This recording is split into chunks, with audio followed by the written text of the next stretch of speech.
जड़ी बूटियों की जानकारी के संदर्भ में आज एक और नई जानकारी के साथ हम हैं आपके साथ।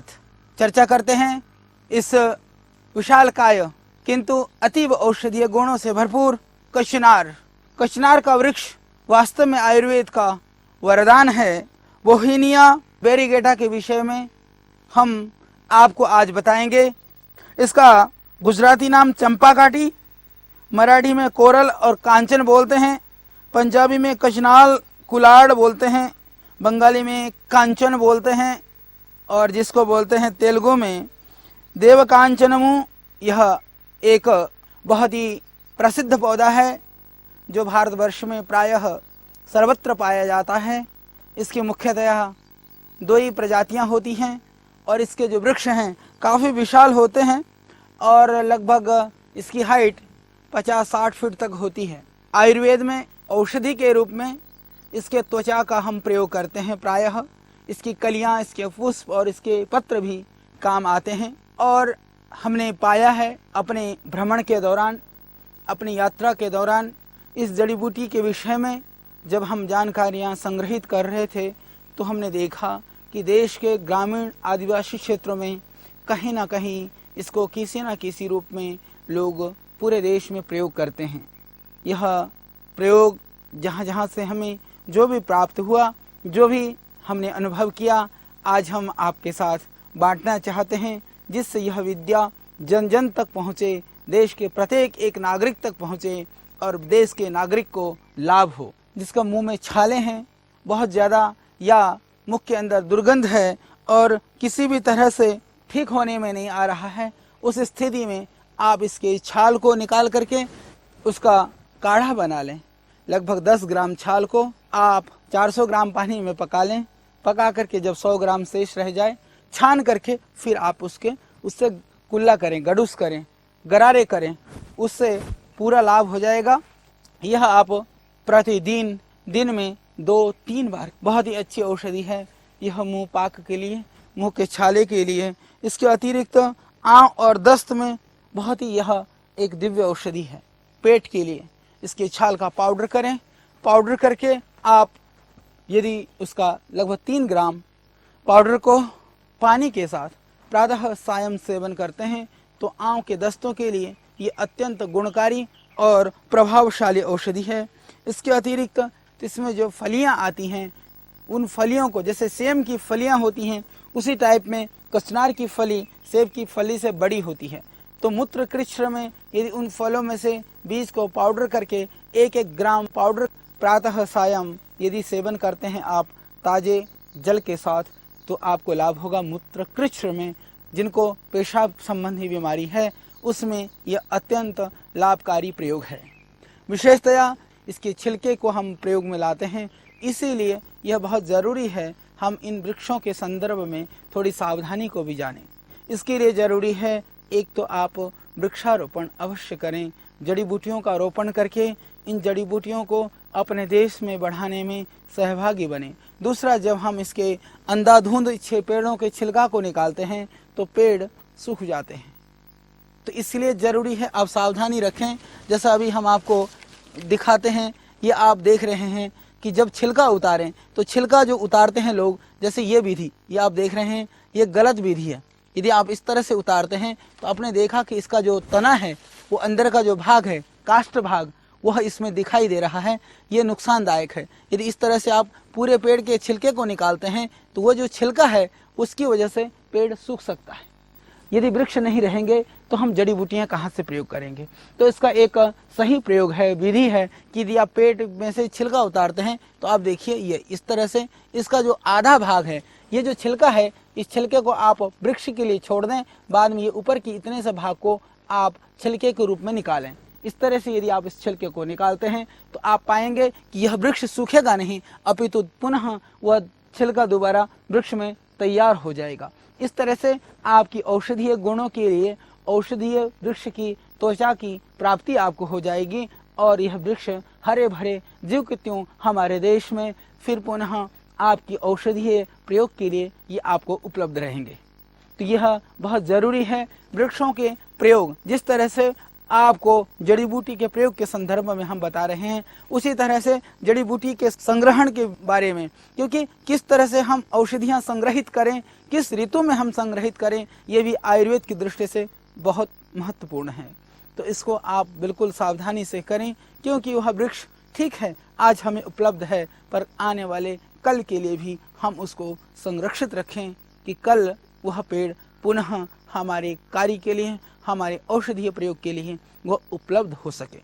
इसी तरह से प्रत्येक वृक्ष में से जिनका त्वक यूज किया जाता है आयुर्वेद में, जिसके अंदर पेड़ की छिलका को यूज किया जाता है, ये विशेष करके सावधानी रखें।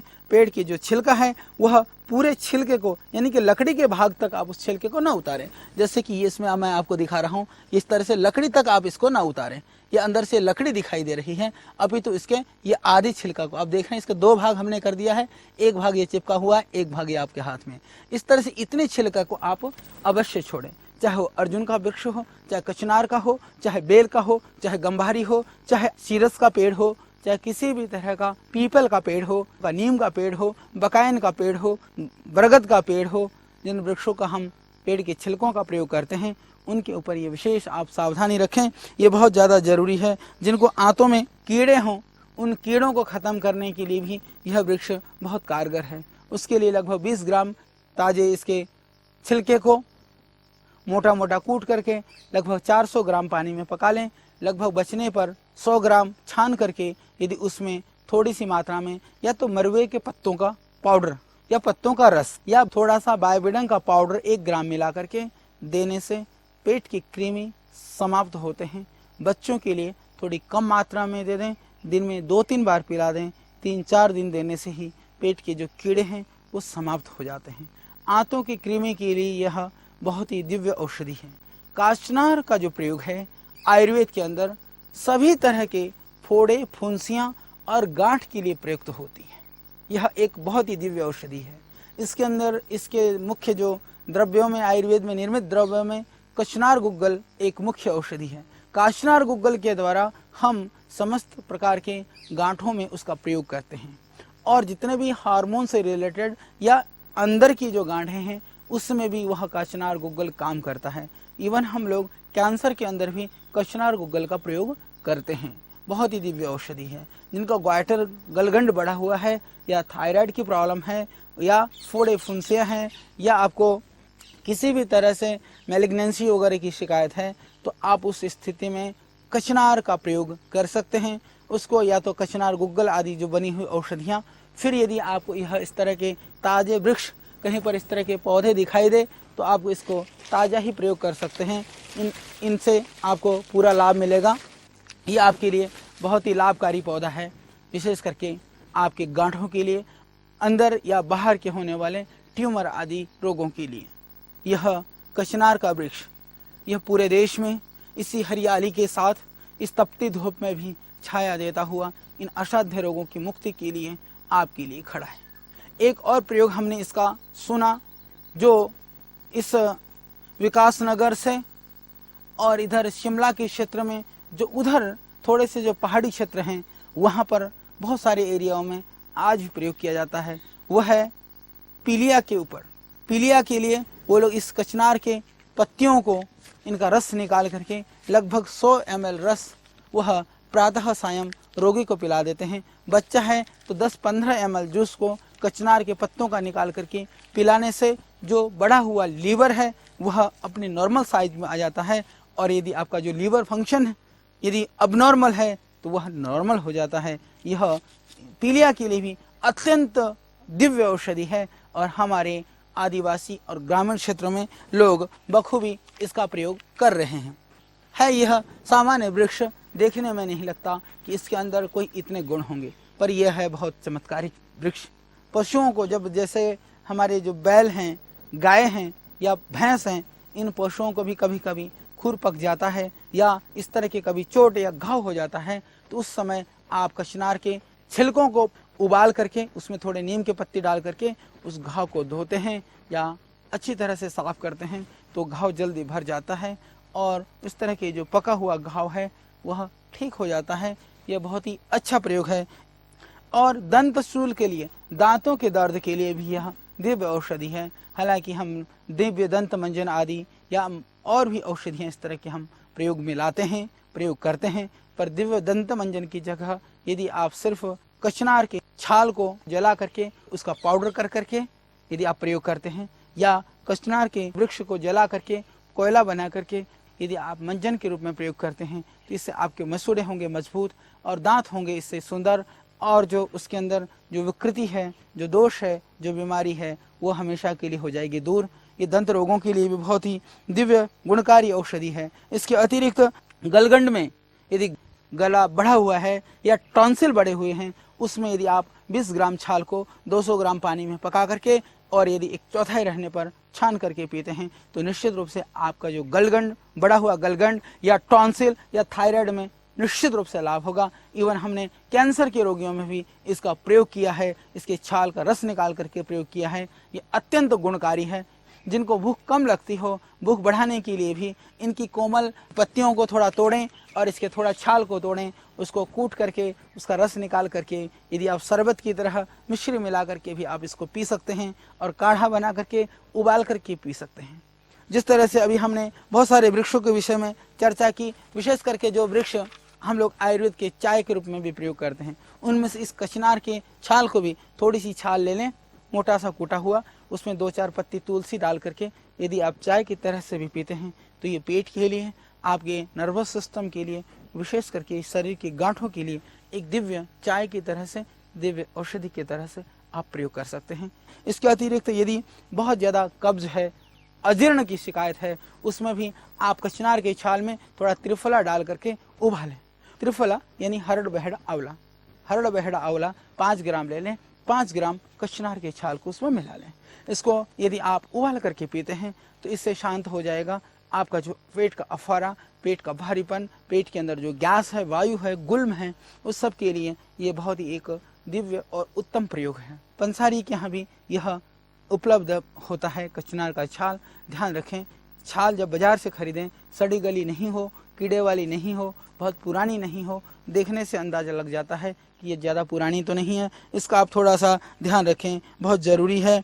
यदि जलन होती है तो जलन के लिए है इसके छाल को थोड़ा कूट करके इसके अंदर यदि आप थोड़ा सा धनिया मिला करके फिर उसको उसके रस में मिश्री मिला करके यानी 10 ग्राम छाल को कूटें, 200 ग्राम पानी में डाल करके लगभग 3-4 ग्राम धनिया को पाउडर करके उसमें मसलें छान करके यदि आप थोड़ा मिश्री मिला करके पीते हैं, तो यह आपके पेशाब संबंधी रोगों के लिए, और एक समस्या होती है यूरिनरी जो ब्लैडर होती है वो सिकुड़ जाती है, तो आदमी को बार बार कैथेटर लगाना पड़ता है, सर्जरी भी करानी पड़ती है। ऐसी खतरनाक और भयानक रोग में भी यह कचनार का काढ़ा, कचनार का जो कषाय है वो आपके लिए बहुत लाभकारी है।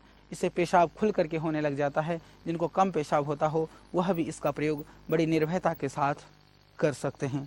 इसके अतिरिक्त जिनको शरीर में कुबड़ापन है, कुबड़ापन दूर करने के लिए आप कचनार के छाल का पाउडर करें, 3-4 ग्राम पाउडर, और उसको दूध में हल्दी डाल करके प्रातः सायं प्रयोग करिए। जो हमारे आदिवासी क्षेत्र हैं उनमें यह इस तरह से प्रयोग किया जाता है। कुबड़ापन दूर करने की औषधि के रूप में यह कचनार का वृक्ष उन लोगों के बीच में आज भी प्रयोग में लाया जाता है। तो इसके लिए ज़रूरी है कि आप उसका नियमित रूप से सेवन करें और खाने में थोड़ा सा सावधानी रखें और प्राणायाम वगैरह भी करें, तो जल्दी से जो इनका कुबड़ापन है, जिनके हड्डियों के अंदर कमजोरी आ गई है, वो दूर हो करके आदमी सीधा होने लगता है। इसके अतिरिक्त इसके फूल भी बहुत पौष्टिक होते हैं। जो सीजन में फूल आते हैं उसका गुलकंद भी बना करके सेवन कर सकते हैं। गुलकंद पेट के लिए बहुत लाभकारी है, खांसी कफ में भी वह लाभकारी है, पौष्टिक है, रसायन है। इसी तरह से उन फूलों को, कचनार के फूलों को यदि आप उस छाया में सुखा करके पाउडर करके समान मात्रा में मिश्री में गला करके लेते हैं, तो वो आपको बहुत ताकत देने वाला है। तो आप अपनी ताकत को बढ़ाने के लिए कचनार के फूलों का प्रयोग कर सकते हैं। कचनार की छाल का प्रयोग आप पेट की जो विकृतियां हैं, इस तरह की चीज़ों में आप उसका प्रयोग कर सकते हैं। इसके अतिरिक्त जैसे किसी भी तरह की गांठें हैं, हमारी माताओं बहनों के जो ट्यूमर हैं, फाइब्रॉइड्स हैं, या किसी तरह की दूसरी गांठें हैं, उनमें भी यदि आप किसी भी तरह की कोई भी औषधि खा रहे हो, यदि कचनार के पेड़ का छाल आप बराबर पीते हैं, तो आपकी गांठ चाहे वह बाहर है चाहे वह अंदर है, गांठ की वजह से, फाइब्रॉइड्स और ट्यूमर्स की वजह से माता बहनों को प्रेगनेंसी नहीं होती है, वह गर्भधारण नहीं कर पाती हैं, उन सब के लिए भी यह एक दिव्य औषधि है, रामबाण है। आप कचनार के छाल का 4-5 ग्राम छाल ले लें, सूखा हुआ छाल 5 ग्राम, ताजी छाल है तो आप 10 ग्राम मात्रा में लेकर के जब आप उसको 400 ग्राम पानी में पकाएं, 1/4 बचे छान करके पिएं। ये निरापद है, आप इस तरह के रोगों में निर्भयता के साथ प्रयोग कर सकते हैं। उससे हमारे हार्मोनल जो ग्लैंड्स हैं वो भी ठीक हो जाएंगे, जो हार्मोन्स का जो गड़बड़ी है वह भी उससे दूर हो जाएगी।